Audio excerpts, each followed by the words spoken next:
প্রিয় ভাইরা আমার, চেষ্টা না করে কখনো তকদিরকে দোষ দিবেন না।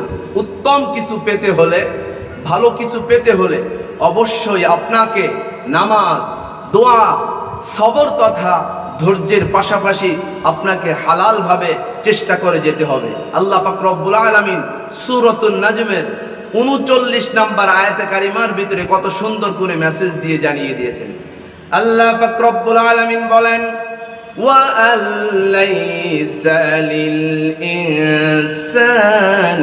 إِلَّا مَا سَعَىٰ। মানুষ তাই পায় যা সে চেষ্টা করে।